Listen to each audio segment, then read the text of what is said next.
തിരഞ്ഞെടുപ്പ് അടുക്കുമ്പോൾ സ്ഥാനമാനങ്ങൾ ആഗ്രഹിച്ച് മറ്റുള്ള പാർട്ടിയിലേക്ക് മാറുന്ന ഒരു രീതി സാധാരണയായി കണ്ടുവരുന്ന ഒന്നാണ്. അത്തരത്തിലുള്ള ഒരു സർപ്രൈസ് എൻട്രിയാണ് ഇപ്പോൾ കേരളത്തിൽ ചർച്ചയാവുന്നത്. ചാനൽ ചർച്ചകളിൽ സജീവമായിരുന്ന ഇടത് സഹയാത്രികനായിരുന്ന റെജി ലൂക്കോസ് BJPയിലേക്ക് ചേക്കേറിയിരിക്കുകയാണ്. നീണ്ട 35 വർഷമായി ഇടതുപക്ഷത്തോടൊപ്പം സഞ്ചരിച്ച ഒരു സഹയാത്രികനാണ് റെജി ലൂക്കോസ്. പുതിയ തലമുറ നാടുവിടുന്നുവെന്നും ദ്രവിച്ച ആശയം മാറണമെന്നും റെജി ലൂക്കോസ് പ്രതികരിച്ചതും ഇപ്പോൾ വലിയ ചർച്ചകൾക്ക് വഴിവെച്ചിരിക്കുകയാണ്. മാരാർജി ഭവനിൽ നടന്ന ചടങ്ങിൽ BJP സംസ്ഥാന അധ്യക്ഷൻ രാജീവ് ചന്ദ്രശേഖർ ഷാൾ അണിയിച്ച് റെജിക്ക് അംഗത്വം നൽകി.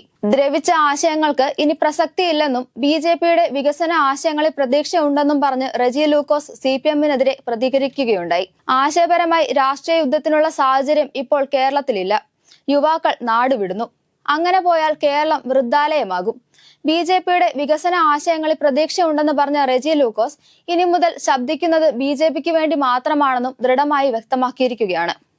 കേരളം BJPക്ക് വേണ്ടിയുള്ളതാണെന്നും റെജി ലൂക്കോസ് പറഞ്ഞു. 2026 നാടിന്റെ ഭാവിക്ക് വേണ്ടിയാകട്ടെ. നിയമസഭാ തെരഞ്ഞെടുപ്പിൽ ജനങ്ങൾ പുതിയ ഭാവിക്ക് വേണ്ടി തീരുമാനമെടുക്കട്ടെ എന്ന് രാജീവ് ചന്ദ്രശേഖറും പറഞ്ഞു.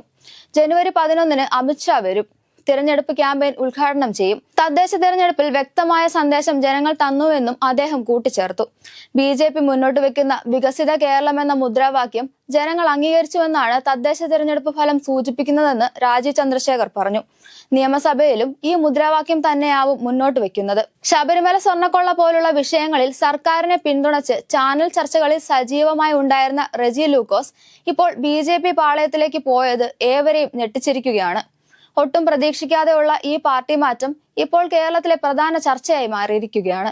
റെജി ലൂക്കോസിനെ പോലെ CPMന്റെ സഹയാത്രികനായ ഒരാളെ തങ്ങളോടൊപ്പം ചേർക്കുക വഴി തങ്ങളുടെ പാർട്ടിയുടെ കരുത്ത് കൂട്ടാമെന്നാകാം BJPയുടെ ലക്ഷ്യമെന്നുള്ള ആരോപണങ്ങളും ഇപ്പോൾ ഉയർന്നു വരുന്നുണ്ട്. നിയമസഭാ തെരഞ്ഞെടുപ്പ് അടുത്തിരിക്കെ വൻ പ്ലാനുകളുമായാണ് BJP കളത്തിലിറങ്ങുന്നത്. എങ്ങനെയും ഭരണം പിടിക്കണമെന്നുള്ള ലക്ഷ്യത്തോടെ BJP ഇങ്ങനെ നേതാക്കന്മാരെ തങ്ങളുടെ പാർട്ടിയിലേക്ക് കൂട്ടുന്നത് ഒരു രാഷ്ട്രീയ തന്ത്രമായി തന്നെ കാണാൻ സാധിക്കും. തിരഞ്ഞെടുപ്പ് അടുക്കുമ്പോൾ അധികാരമോഹം കൂടി മറ്റു പാർട്ടിയിലേക്ക് ചേക്കേറുന്ന ഈ രീതി എത്രത്തോളം നല്ലതാണെന്ന് ചിന്തിക്കണമെന്നാണ് രാഷ്ട്രീയ നിരീക്ഷകർ അഭിപ്രായപ്പെടുന്നത്. ഇത്തരത്തിൽ പാർട്ടിയുടെ പ്രവർത്തകരും നിലവിലെ പാർട്ടി മാറി വേറെ പാർട്ടിയിലേക്ക് പോകുന്നത് സ്വാഭാവികമാണെങ്കിലും 35 വർഷത്തോളം ഒരു മുന്നണിയിൽ വിശ്വസിക്കുകയും അവരുടെ നയങ്ങളിൽ ഉറച്ചു നിൽക്കുകയും ചെയ്ത റെജി ഇപ്പോൾ BJPയിലേക്ക് മാറിയത് സ്ഥാനമാനങ്ങൾ മോഹിച്ചാണെന്ന് പറയുന്നവരുമുണ്ട്.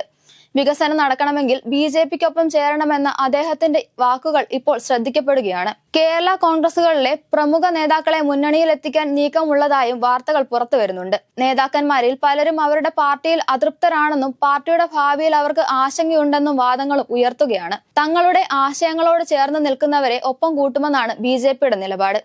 പാർട്ടി മാറണമെന്ന ചിന്തയുള്ള നേതാക്കൾ മാണി ഗ്രൂപ്പിലും ജോസഫ് ഗ്രൂപ്പിലും ഉണ്ടെന്നതും എടുത്തു പറയേണ്ട ഒരു വസ്തുതയാണ്. ജനങ്ങൾക്കിടയിൽ അഭിപ്രായമുള്ള എല്ലാ നേതാക്കളുമായി ചർച്ച നടത്തുമെന്നും BJP നിർണായക രാഷ്ട്രീയ ശക്തിയായി മധ്യകേരളത്തിൽ മാറുമെന്നും അവകാശപ്പെട്ട് ഷോൺ ജോർജും രംഗത്തെത്തിയിരുന്നു.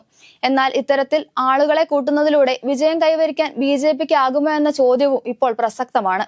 എന്തായാലും BJPയുടെ ഈ നീക്കം ലക്ഷ്യം കാണുമോ എന്ന് കാത്തിരുന്ന് കാണണം.